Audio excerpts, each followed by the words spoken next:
So here's what I'm going to do today. And those of you coming in, I'm waiting to start till you find a seat, so don't worry. So I only have 37 minutes left. So we'll do this, we'll make sure that we do this relatively quickly. But there's 3 parts. First off, I actually brought some slides for you to show off some cool things like some art that we got coming up and things like that. I figured if I've got the big stage, I should prepare a little bit more. So we'll be showing off some preview art from Stormlight 5, some things from upcoming Leatherbounds, yeah, stuff like that. And then we'll do a brief Q&A. And then I will do a reading for you, yes, from Stormlight 5. I have specifically picked a passage that is not going to be too spoilery if you haven't read the Stormlight series. So if you have, then this is a very, very side character. You may even have to go back and reread to figure out even who this is that I'll be reading about. But we've got a little cameo interlude from somebody that has only appeared in an interlude in the past. And I'll do a reading for you on that. It's pretty short, okay? I'm going to get started, though those of you who are still on your way in, it's totally fine. Find your seats. I just want to start off by showing off some of this art. So let's see if my clicker works. The first thing that I wanted to show you, we have the end pages for Wind and Truth. We're going to post these on our website after this panel if you want to get close-up pictures. The end pages for the Stormlight Archive have been kind of an interesting thing because a lot of people look at them and they're like, what even are these? Well, I had this idea when we were doing the early books of having the end pages be people from mythology in the Stormlight world. And so most of them have been heralds so far. And as if painted by a great master like Michelangelo, sort of their interpretation. So our end pages are going to involve 2 heralds, and we've got also cultivation and honor here at the center. So you'll be able to go see those, get close-up views on those. I think you'll enjoy having a look at those as they go through. We have Donato as one of our painters for these, and I am really, really pleased with how they look. You'll want to get the close-ups. The one of Taln has been hanging in my front room for several years, so I'm very pleased to show you those. We do a lot of work on our art, and we're really happy that you guys support us in these sorts of things. We have Wind and Truth, something you guys have been asking for a lot. We do our book bundles, right?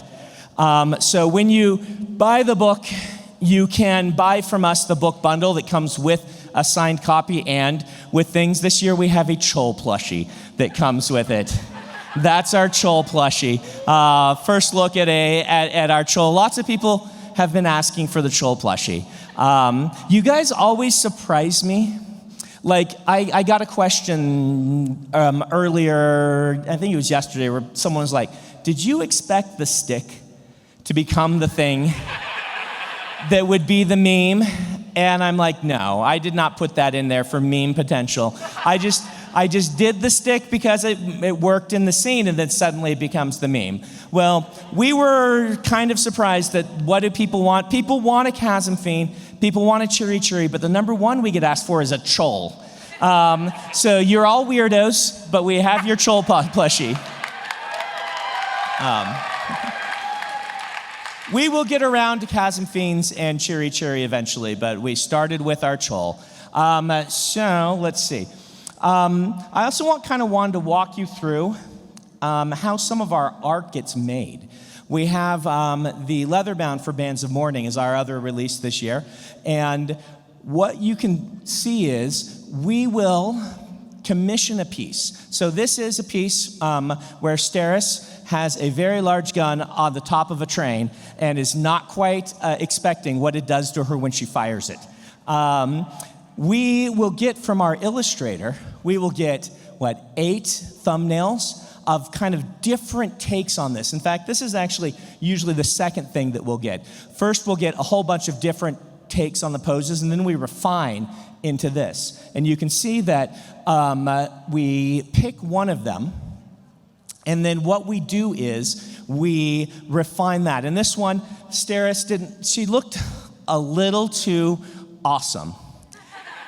Steris has never fired a gun like this before, and so if you can see this, we have them change the face to be more as Steris might be in these sorts of situations.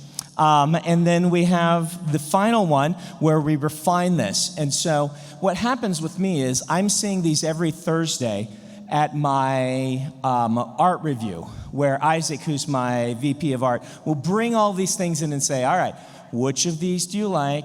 Which ones are working? What do we need to tweak? And I'm like, that one is really cool, but Steris would not be looking like, oh, I'm so cool firing this gun. She'd be like, oh, what do you do to make this thing go? Oh, it went. So that'll be one of the color pieces in the leather bound. I think they put up there. Yeah, Bands of Mourning, leather bound coming up. So yeah. Speaking of that, just to make you aware, if you didn't watch my weekly update, we decided that we didn't like Black Friday.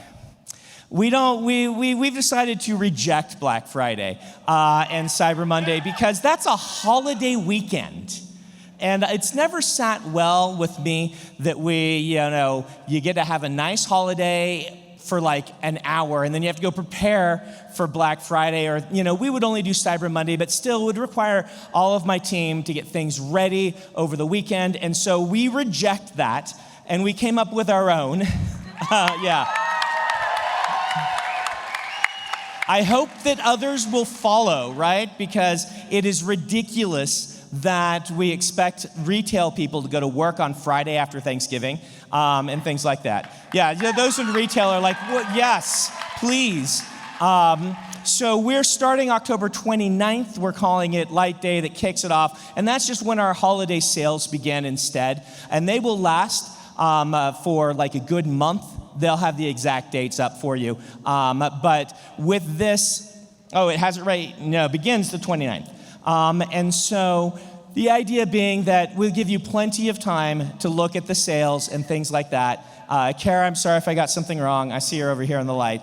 But that way, my team doesn't have to really worry about the holiday weekend so much. And they have a busy week coming up the week or so after when we do Dragonsteel Nexus. So anyway, you can watch out for that. I get a lot of questions about our headquarters and things like this. I have a kind of shockingly large operation now. I don't know. On one hand, I'm proud that I have like these 60 people working for me. They are awesome. They do a really good job. On the other hand, I'm like, that's a lot of people so that a doofy guy can sit in his basement and write books. Yeah.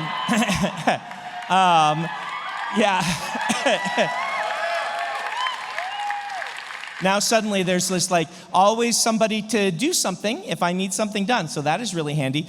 We moved into new offices. We actually leased some warehouse space there in Pleasant Grove.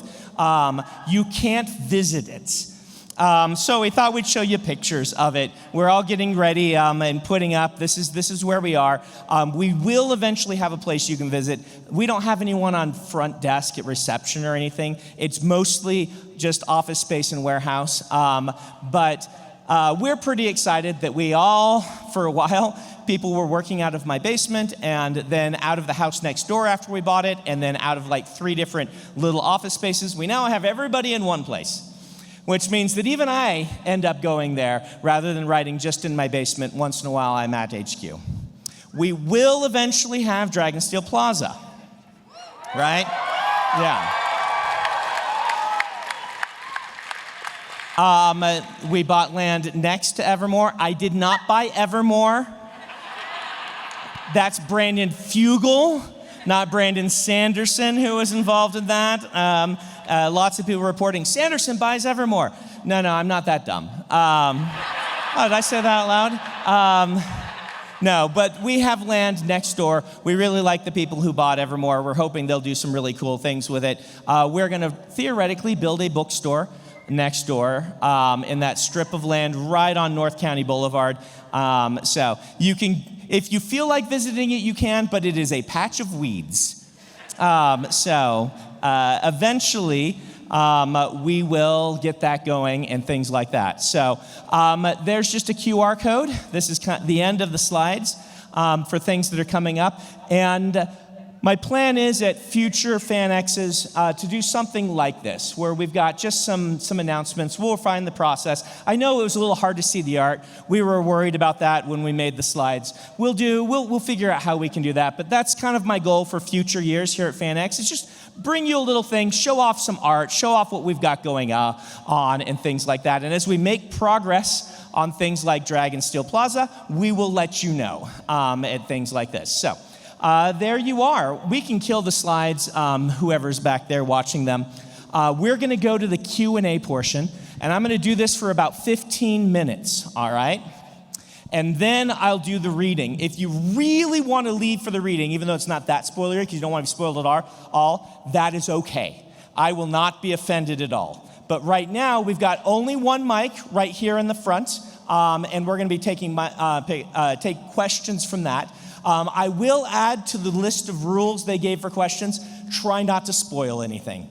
I know it's hard, but if you can circumlocute around something that might be a spoiler or something like that, we would really appreciate it. And we have a Mistborn here right at the front for us. Yeah, you might not recognize me with this on.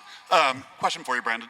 How many different types of investiture can somebody use simultaneously? Because we know there are characters that are gathering different investitures. Yes. And then also I need to show you my shirt. Oh, very nice. I like the shirt. Very nice. Did you...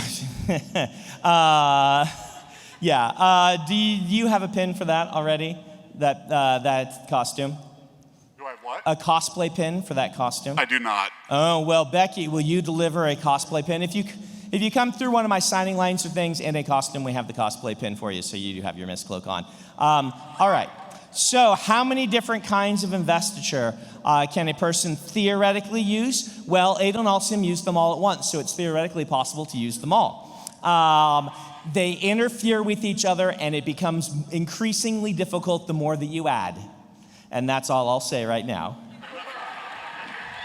Thank you for the question. Hey, how you doing, little Ghostbuster? I'm doing good. My question is, if you could have the Alcatraz Medjugorje's breaking talent, what would you do first? What would I do first? If I had Alcatraz's breaking talent? Oh, I've never been asked that before. It's an excellent question. What would I do first? Let's see, what can I break that would be really, really, really cool to break? Let's see. I would do something like really weird. Like I'd try to break the water in a cup and see if I could get hydrogen and oxygen out of it. That would be really cool. I'd try to do that. I'd see how far I could push the talent and how far I could bust it. If it really is Alcatraz's power, I would accidentally break everything I don't want to break, and I wouldn't be able to break the thing that I want, so it probably wouldn't go well for me. But first, I'd try to see if I can pull off nuclear fission, and at that point, I might be scared of what I could potentially accomplish.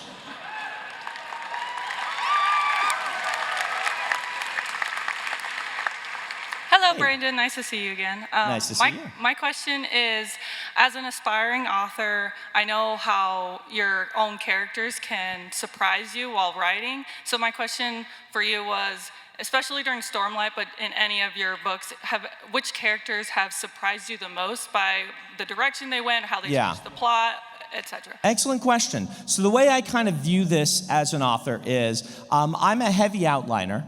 But I always give the characters volition, right? I don't know a character until I've seen through their eyes, and as I write, things change. I would say Adolin is the most surprising, right? Well, there's some Adolin stands in the crowd. Adolin was not meant to be a main character and did not have any viewpoints as I was originally planning the Stormlight Archive. And as you can see from the books, he has a lot of them. And so Adolin is the big surprise of Stormlight. I will say, oftentimes, I was actually talking about this to some people in the line just recently. Characters will reach a point of decision. And at that point, the outline usually will say that has them do this, but I will have written them for months at that point to be who they are at that point, and I give them the opportunity to make different decisions. And someone at the end of Wind and Truth made the opposite decision. Meaning, this isn't like it's not like magical where I'm like, oh, the character's alive. No, it's just that who I wrote them to be and how the themes of the plot progressed, I realized at that point, they can't make this decision. And so I rewrote their part and revised to have the opposite decision get made. And so once Wind and Truth is out, I can tell you what that is. But you'll have to read it and see if you can guess who in the outline was making a very different decision.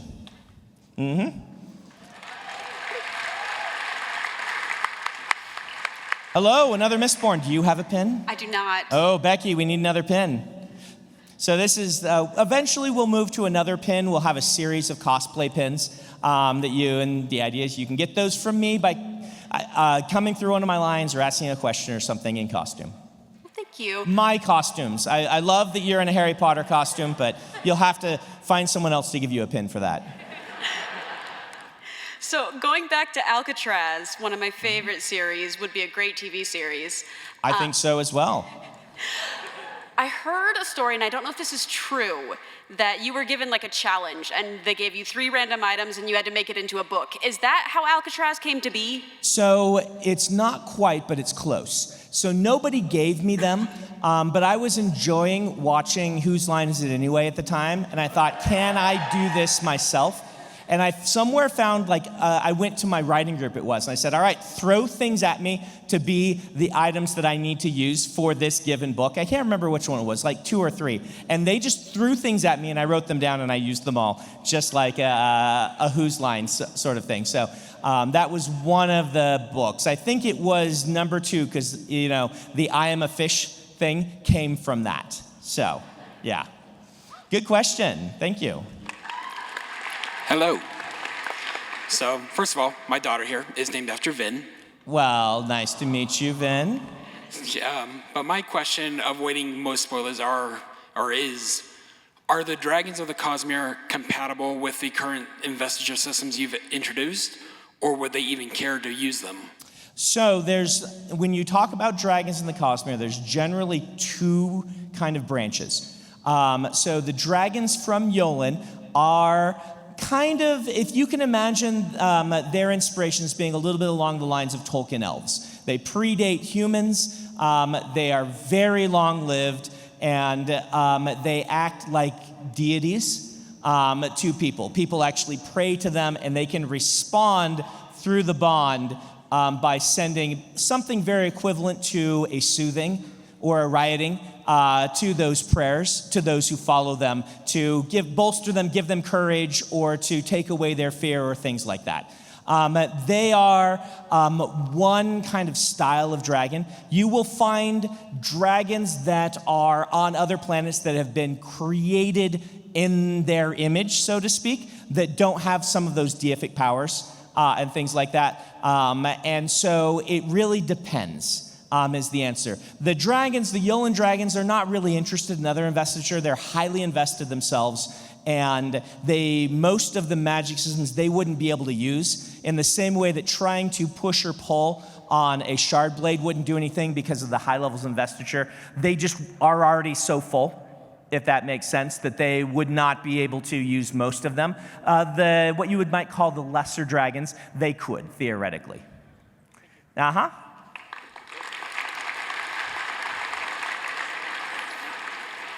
Hey, how you doing? Hi, good. Hi, Brandon. Thank you for being here, obviously. My pleasure.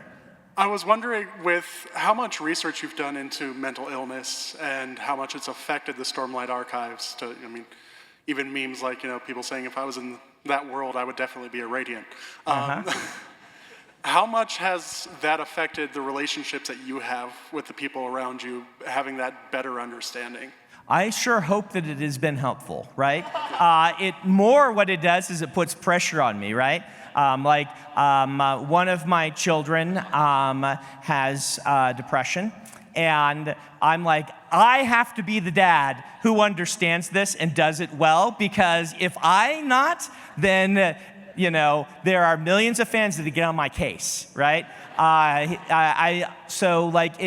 In some ways, it's really helpful. But in other ways, I'm like, oh, I now have to put these things that I have learned and talked about into application. And that's actually kind of terrifying, right? Where it's like, I'm not a licensed therapist. I don't try to be, right? But I'm a dad, and I want to be understanding and want to be helpful. You also have to go to school. So how do you balance that as a dad and make sure, and these sorts of things? I think it has been helped. That would really be a question for my family members, and be like, does he do a better job? The thing about it is like, I want to understand people. That's one of the main reasons I became a writer, is I want to understand what it is to be outside of my head.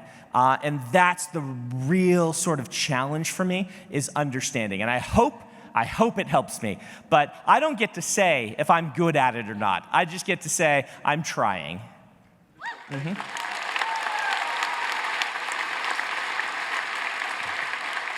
So my question is, as we know, many characters in Stormlight have gone through ups and downs and that kind of stuff, but there's one character that has kind of progressed one way. So yes. Is there any good thing you can say in this next book about Moash?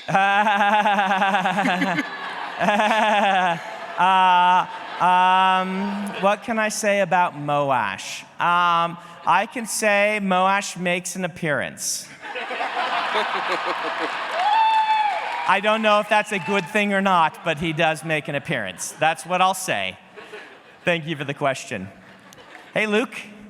Hi, Brandon. How are you doing? Doing all right. I also enjoy the world's okayest birthday, December 19th. My question is about ruin and preservation, yes. creating life. Now, is that an example of two individuals having a super team up, or is there some co-influence, cross-influence that let them do something that would be outside of themselves? All right, wait, rephrase that for me. Talk around a little bit. Let me see if I'm going to get the right answer, okay?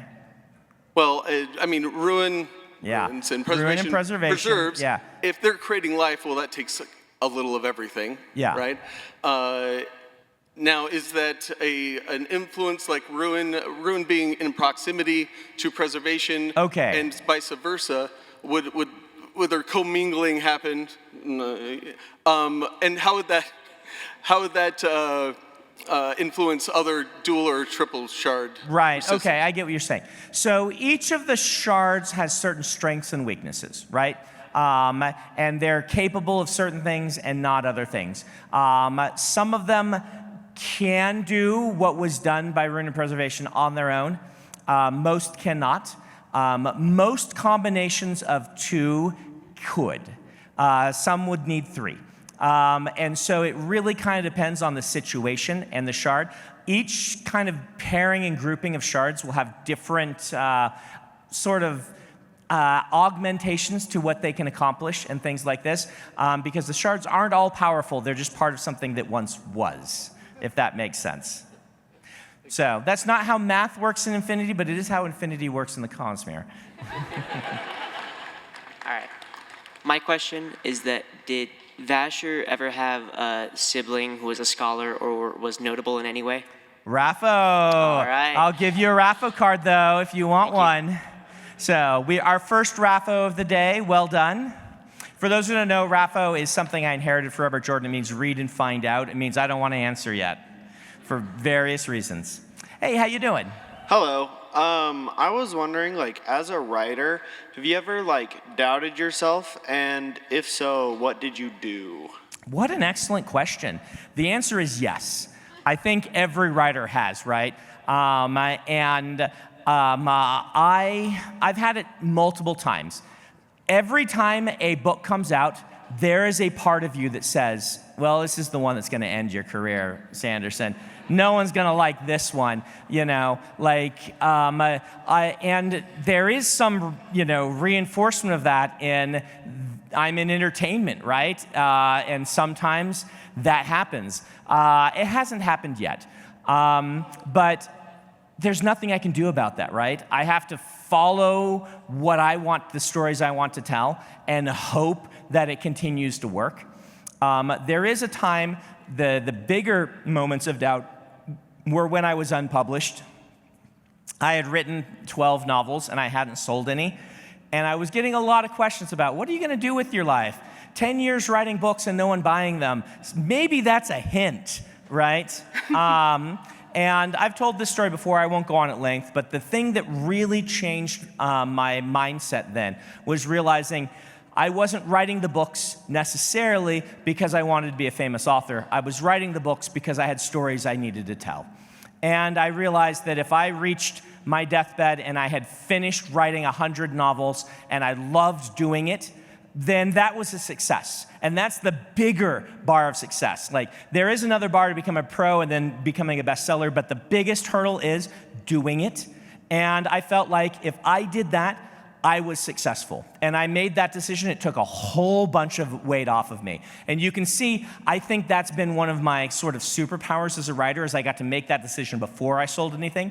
I have friends who sold books and hadn't yet kind of had that decision process. And so suddenly being out there and having to write while published was super difficult for them because they hadn't already kind of gotten over this idea of what happens if people don't like my books.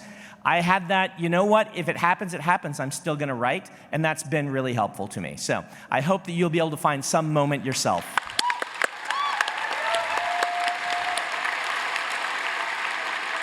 All right, this has to be the last question. I'm sorry to those in line. Maybe you'll be able to get me another time, but I do want to get to the reading. So this is our last question. Hi. Hi. Can Marsh bond a spren? Can Marsh bond a spren? This is possible, but it would require a little bit of a dance, but not a huge one. He could do it. Yeah, I think Marsh could figure it out without too much trouble. Which one? Well, that would depend on which one's willing, right? Fair enough. I could fit Marsh into several different orders depending on how things went with him. All right. So good question. I'll give you a Raffo card for that. It's a half Raffo. Thank you. Uh-huh.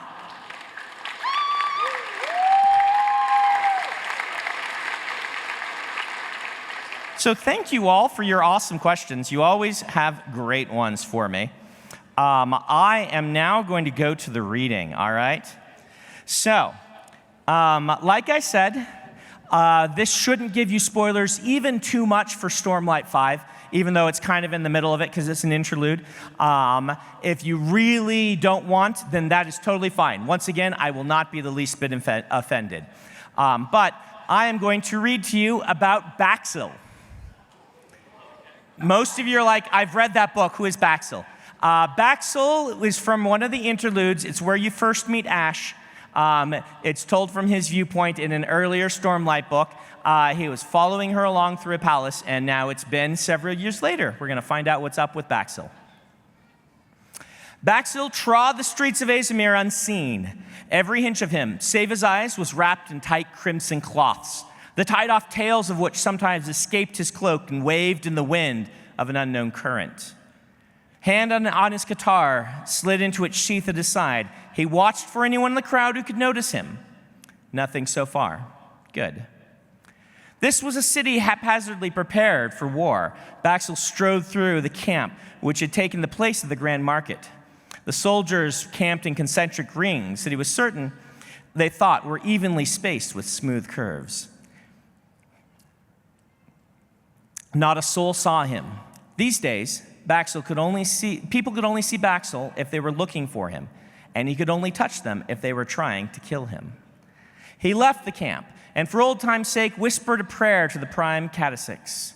If you could see that I get what I deserve, I would appreciate it. Thanks. Azamir was famed for its tea shops, which filled the same niche that wine houses did in the East. By this point, Baxil had sampled a wide variety of both and had his favorites. Here in Azemir, one shop in particular was known for its discretion. They had instructions to watch for him. So, as he entered, the bouncer by the door leapt to his feet. "Master Crimson," he said, "we got your note." "As well you did," Baxel said, "or we might not be able to have this conversation." "He's here?" "He is, master," the bouncer said, ushering him in further. "And he's an odd one." "You don't know the half of it, Ulak," Baxel said, tipping him a few spheres, which became real as he dropped them. "See that we're not interrupted." Baxel entered the private room, separated from the rest by hanging beads, and walked through an invisible cloud of incense to approach the luxurious table, one of the most exclusive in the city. There, Axes the Collector was seated, passing the time by hitting his hand with a small hammer. "Surely you have Painspren by now," Baxel said, sliding into the booth across from the Aeamian. Axes preferred to wear little in the way of clothing, in part because he kept his notes on his skin in the form of tattoos. An entire book, secured in a place where he could never lose it. Like all of his kind, he could change the color of any part of his skin at will.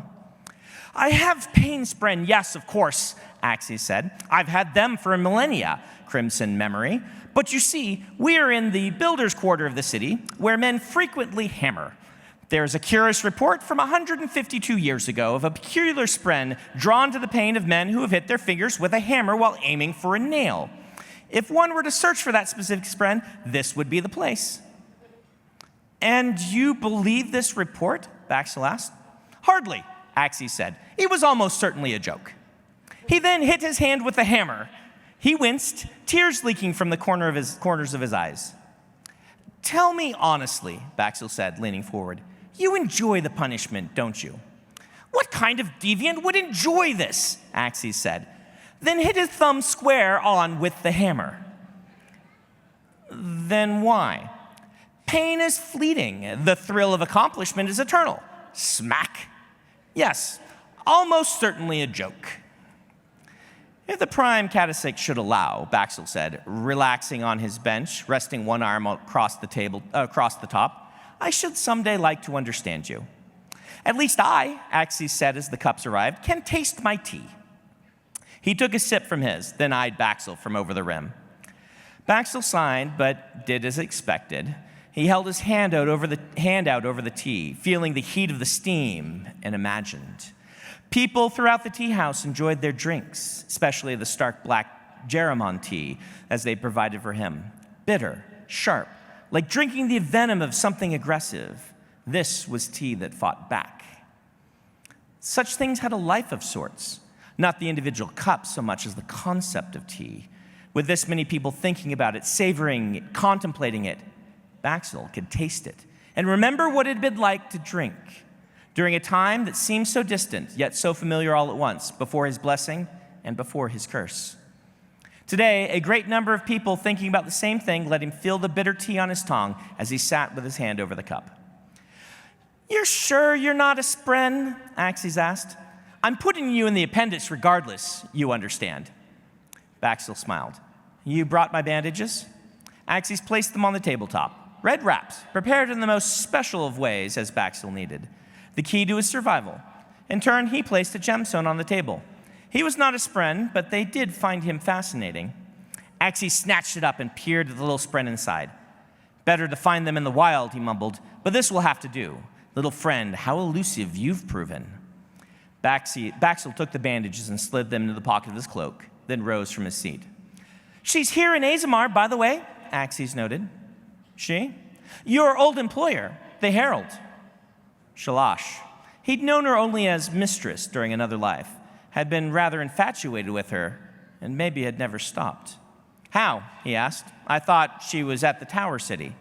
"No, she went with the Alethi army on campaign," Axes said, still inspecting his gemstone prize.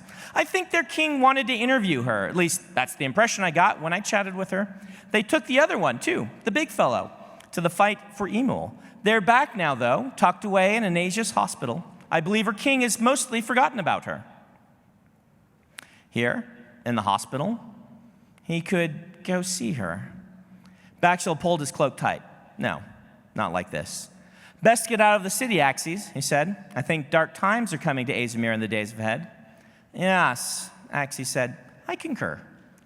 Axie would stay, of course, hunting the rare spren of enraged passions during war. Well, the Amian had proven resilient, while Baxel himself always felt like he was one calm breeze away from dissipating, like smoke from a dead fire. So, one hand on his guitar, he left a few spheres on the table as payment and continued on his quest, hoping that someday he might be able to enjoy the simple pleasure of sipping tea once again. And there we are.